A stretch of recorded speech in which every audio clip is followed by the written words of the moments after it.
Life set ആവുമോ അതാണ് ചോദ്യം. ഞാൻ പേഴ്സണലി പറയാം, ഞാൻ കുറെ നെഗറ്റീവ് ആയിട്ടുള്ള ആളാണ് പ്രോട്ടോടൈപ്പിനെ കുറിച്ച്. എന്റെ ഒരു ഒപ്പീനിയനിൽ ഞാൻ കാണുന്ന എങ്ങനെയാ വെച്ചാല് പ്രോട്ടോടൈപ്പിൽ വന്നു കഴിഞ്ഞാല് നമ്മൾ വല്ലെന്തോ സംഭവിച്ച് തിരിച്ച് ഇറങ്ങി പോകും. അത് നമ്മൾ ഇവിടെ കയറി കഴിഞ്ഞാല് വേറെന്തോ സംഭവങ്ങളെല്ലാം കയറിയിട്ട് നമ്മൾ ഇറങ്ങുന്ന സമയത്ത് നമ്മള് വലിയൊരു സംഭവം സൂപ്പർ ആവും. ആ ഒരു രീതിയാണ് ഞാൻ ഫേസ് ചെയ്തത്. കോഡിങ്ങിനെ പറ്റി ഒരു ബേസും ഇല്ലാത്ത ഒരാള് എങ്ങനെയാണെന്നുണ്ടെങ്കിലും സ്റ്റാർട്ട് ചെയ്യുമ്പോൾ എങ്ങനെയായാലും അവർക്ക് അതിൻ്റെതായിട്ടുള്ള ബുദ്ധിമുട്ടുണ്ടാവും. കാരണം കോഡിങ്ങിൽ പൊട്ടൻഷ്യൽ ഇല്ലാത്ത ഒരാൾ ഫസ്റ്റ് ആയിട്ട് ഒരു കാര്യം പഠിക്കാണ്. അപ്പൊ അതിൻ്റെതായിട്ട് എഫോർട്ട് ഇട്ടാൽ മാത്രമേ നമുക്ക് അതിന് ഇമ്പ്രൂവ് ചെയ്യാൻ കഴിയും. വന്നത് 6th വീക്കിന് മുമ്പുള്ള ChatGPT യൂസ് ചെയ്യണമെന്നുള്ളത് എനിക്കറിയില്ല. പിന്നെ എങ്ങനെയാണെന്നറിയില്ല, ശരിക്കും ChatGPT എങ്ങനെ യൂസ് ചെയ്യാന്നറിയില്ല. പിന്നെ 6th വീക്ക് എത്തിയപ്പോൾ എനിക്ക് ഏകദേശം ഞാൻ 4 വീക്ക് ബാക്ക് എടുത്തു. 6th വീക്കിൽ ഡൗൺ ആയി. പിന്നെ നമ്മളെ ഒരു മാസം 6th വീക്കിൽ അതെ നെഗറ്റിവിറ്റി എന്നുള്ള സാധനം ഭയങ്കര. ഒന്നാമത്തെ കാര്യം എന്ന് പറഞ്ഞാൽ നമ്മൾ ഫണ്ട് 50% കൊണ്ട് ഡൗൺ ആയി പോയി. ഈ റിവ്യൂവേഴ്സ് നമ്മളെ ചാമ്പുവാണ് സത്യം ആയിരം മുക്കാൻ വേണ്ടിട്ട് ഇവര് വന്നത് തൊട്ടാണ്. കാരണം നമ്മളെ സൈഡിൽ നിന്ന് നമ്മളെല്ലാവരും പറഞ്ഞിട്ടുണ്ട്. പക്ഷെ എന്നിട്ട് ചില റിവ്യൂവേഴ്സിന് അങ്ങനത്തെ പ്രശ്നങ്ങളുണ്ട്. ഏത് നമ്മൾ ചോദിക്കും, നമുക്ക് എന്തെങ്കിലും ഡൗട്ട് എന്തെങ്കിലും ചോദിക്കും. അപ്പൊ നമ്മൾ ഈ ഭാഗത്ത്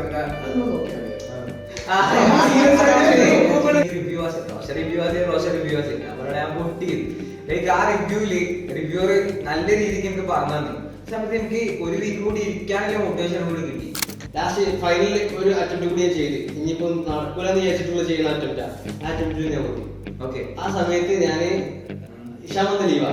ഷാമിനെ വിളിച്ചിട്ട് ഞാൻ കാര്യം എന്റെ മുമ്പിൽ ഒപ്പി ചോദിച്ചിട്ട് കാര്യമുള്ളൂ, ഈ മുടക്കുന്നതിന് കാര്യമുണ്ടോ എന്ന് ചെക്ക് ചെയ്യുന്നത്.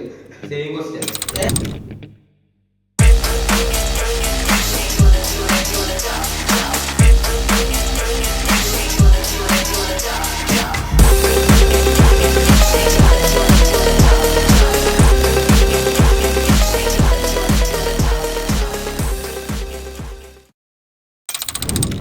നമ്മൾ ഈ വീഡിയോ കൊണ്ട് ഉദ്ദേശിക്കുന്നത് എന്താ വെച്ചാല് കുറെ നെഗറ്റീവ്സ് വരുന്നുണ്ട് പ്രോട്ടോടൈപ്പിനെ പറ്റിയിട്ട്.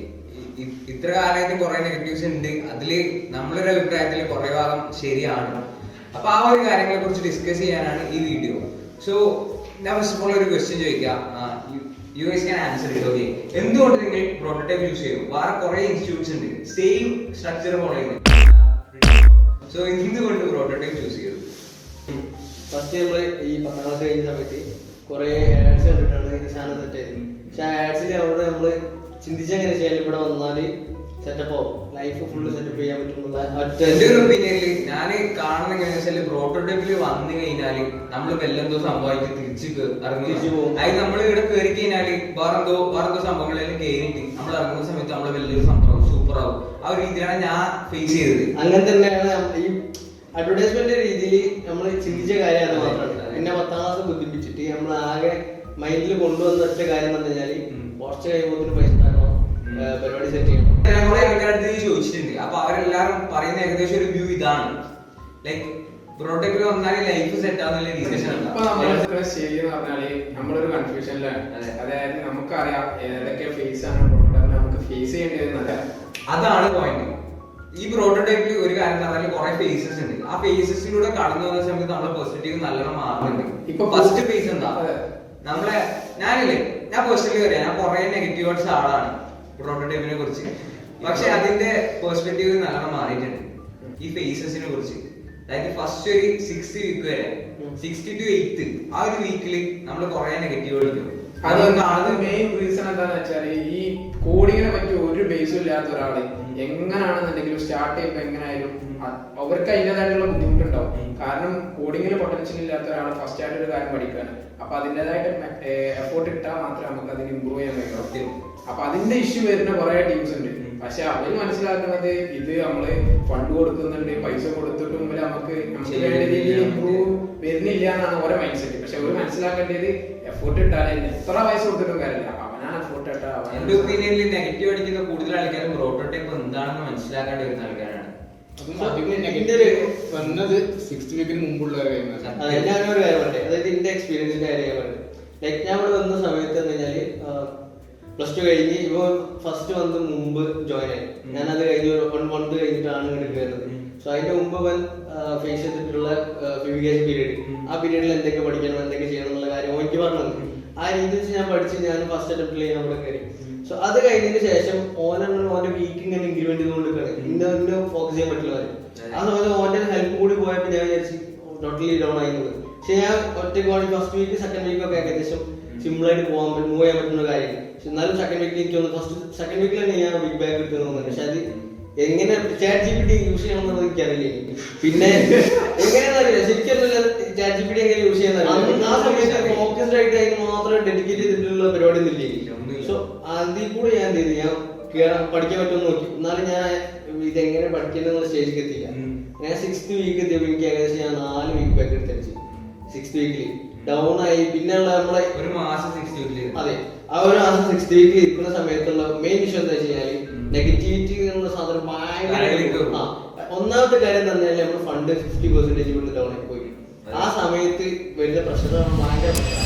പിന്നെയുള്ള ആൾക്കാർ ചിന്തിക്കും നമ്മൾ എന്റെ മനസ്സിലാണെന്നുണ്ടെങ്കിലും പഠിക്കുന്നതിന് ഉപരി ഈ പൈസ നഷ്ടപ്പെടുമോ എന്നുള്ള റിവ്യൂവേഴ്സ് നമ്മളെ ചാമ്പുകാണാൻ സത്യം വേണ്ടിട്ട് ഇവര് കാരണം നമ്മളെ സൈഡിൽ നിന്ന് നമ്മളെല്ലാവരും പറഞ്ഞിട്ടുണ്ട്. പക്ഷെ എന്നിട്ട് നമ്മൾ ചില റിവ്യൂവേഴ്സിന് അങ്ങനത്തെ പ്രശ്നങ്ങളുണ്ട്. ഏത് തരാം ഇപ്പൊ ഞാൻ ഒരു ടേം ചോദിച്ചു അതിന്റെ ഡെഫിനിഷൻ പക്കായിട്ട് ഓരോ സൈഡിലുണ്ടാവും. ഒരു ഉദ്ദേശിച്ച ആ സാധനം നമ്മൾ പറഞ്ഞിട്ടില്ലാന്നുണ്ടെങ്കിൽ പക്ഷെ ഞാൻ തിരിച്ചുള്ള റിവ്യൂസ് ഉണ്ട്. നമ്മുടെ അടുത്തൊരു ഐഡിയ ഉണ്ട്, നമുക്ക് സാധനം അറിയാം, പക്ഷെ നമ്മൾ എക്സ്പ്രസ് ചെയ്യാൻ ബുദ്ധിമുട്ടുണ്ടാവും. അത് അങ്ങനെ ഒരു പ്രാവശ്യം ആയിട്ടുണ്ട്. അതായത് റിവ്യൂ പൊട്ടിക്കാൻ ഭയങ്കര ചിരി. ലൈക്ക് അപ്പൊ എല്ലാവരും വിചാരിച്ചു നീ റിവ്യൂ റിവ്യൂസ് ഞാൻ പൊട്ടി. ലൈക്ക് ആ റിവ്യൂവർ നല്ല രീതിക്ക് എനിക്ക് പറഞ്ഞു തന്നു. സമയത്ത് എനിക്ക് ഒരു വീക്ക് കൂടി ഇരിക്കാനുള്ള മോട്ടിവേഷൻ കൂടി കിട്ടി. കൂടുതൽ ഇനി പഠിക്കാനുള്ള സാധനങ്ങൾ. ഓക്കെ, ഇതിൽ ഞാൻ ഫസ്റ്റില് ഞാൻ പറഞ്ഞത് മറ്റേ 6th വീക്കിന്റെ കാര്യം. ഈ 6th വീക്കിൽ ഞാൻ 4 വട്ടം ഇരുന്ന സമയത്ത് ലാസ്റ്റ് ഫൈനലിൽ ഒരു അറ്റംപ്റ്റ് കൂടി ഞാൻ ചെയ്ത്. ഇനിയിപ്പോ നടക്കൂലെന്ന് വിചാരിച്ചിട്ടുള്ള ചെയ്യുന്ന അറ്റംപ്റ്റിൽ ഞാൻ പോയി. ഓക്കെ, ആ സമയത്ത് ഞാന് ക്ഷാമത്തെ ലീവാ. ക്ഷാമിനെ വിളിച്ചിട്ട് ഞാൻ കാര്യം കാരണം അത്രയും പൈസ ഒരു വീട്ടുകാർ ചെലവാക്കിയത്. ഞാൻ ഒരു കാര്യം പറഞ്ഞു, നമ്മൾ ഈ +2 കഴിഞ്ഞ് വന്നതിൽ എന്റെ ഉമ്മി ഉപ്പി ചോദിച്ചിട്ട് കാര്യമുള്ളൂ, ഈ മുടക്കുന്നതിന് കാര്യമുണ്ടോ എന്ന് ചെക്ക് ചെയ്യുന്നുണ്ട്. ബാച്ചുള്ള കുറെ ആൾക്കാർ നമ്മോട് പറയുന്നത് ബിഗ് ബാഗ് അടിക്കുക അല്ലെങ്കിൽ ഇങ്ങനെ നിന്ന് പോണ സമയം ആർക്കൊക്കെ സമയമില്ലേ എല്ലാ സമയത്തും കിട്ടുന്നുണ്ട് ചോദിക്കുക ആർക്കൊക്കെ സമയമില്ല. പക്ഷെ നമ്മുടെ ഉള്ളിലുള്ള സാധനം തന്നെ വേറെയാണ്. അതായത് വെറുതെ ഈ 4 കൊല്ലം പോണവരൊക്കെ കയ്യിട്ടോ അങ്ങനെ എന്തെങ്കിലും മര്യാദയ്ക്ക് അത്യാവശ്യം എക്സാം എഴുതി പാസ്സാണ് കേട്ടോ, അല്ലെങ്കിൽ വല്ല പണി എടുത്ത് ജീവിക്കാന്നല്ലാതെ ആ രീതിയിൽ എന്റെ വൈകുന്നേരം അതിന്റെ മുമ്പേക്ക് ഇതിൽ ഇൻട്രസ്റ്റ് ഉണ്ടായി. ഈ സാധനം എനിക്ക് ഇൻട്രസ്റ്റ് ഉള്ള സമയത്ത് പേരുണ്ടായി. പക്ഷെ നമ്മളുണ്ടാവും അങ്ങോട്ടും ഇത് മ്യൂച്വൽ അണ്ടർസ്റ്റാൻഡിംഗ് ഇല്ല, ആയിരം ഇല്ല എന്നുള്ളത് ഉറപ്പില്ല. പിന്നെ ഒരു സിനിമ ചാമ്പ്യൻ ഒറ്റ ഫസ്റ്റ് പറഞ്ഞൊരു കാര്യത്തേക്ക് തിരിച്ചു വരാം. അതായത് ആ ഫേസസ് എന്റെ ഒരു അഭിപ്രായത്തിൽ 6th വീക്കിലുള്ള ഒരു ഫേസ്, പിന്നെ 15th വീക്ക് വരെയുള്ള ഒരു ഫേസ്, പിന്നെ ഫുൾ ഡൊമൈൻ കഴിഞ്ഞിട്ടുള്ള ഒരു ഫേസ്.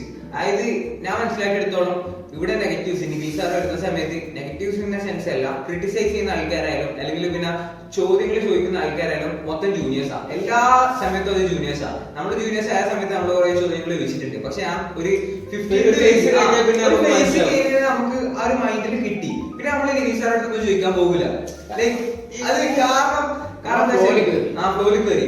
ലൈക്ക് 6th വീക്ക് വരെ ഇത് നിന്നിട്ട് കിട്ടിയത് പോകുന്ന കുറെ ആൾക്കാരുണ്ട്. അവരെല്ലാം ലൈക്ക് ഫുൾ നെഗറ്റീവ് അടിക്കുന്ന ആൾക്കാർ. പിന്നെ അതിനുശേഷം 12th വീക്ക് ലൈക്ക് ആ ഒരു സമയത്ത് ഫസ്റ്റ് പ്രൊജക്ട് കഴിഞ്ഞാൽ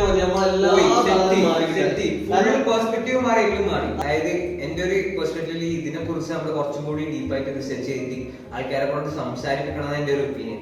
അങ്ങനെ ഒരു തോട്ട് ഉണ്ട്. അതായത് നമ്മൾ ജസ്റ്റ് ഒരു സർവേ പോലെ എല്ലാ ആൾക്കാരുടെ അടുത്തും പോയി സംസാരിച്ച് നിങ്ങളെ ഒപ്പീനിയൻ എന്താണ്. അതായത് ഈ 6th വീക്കിനുള്ളിലുള്ള സ്റ്റുഡൻസിന്റെ അടുത്തും പ്രോട്ടോടൈപ്പിന് മൊത്തം പോസിറ്റീവ്സ് കൊണ്ടുവരാനല്ല നോക്കുന്നത്. നമുക്ക് ഈ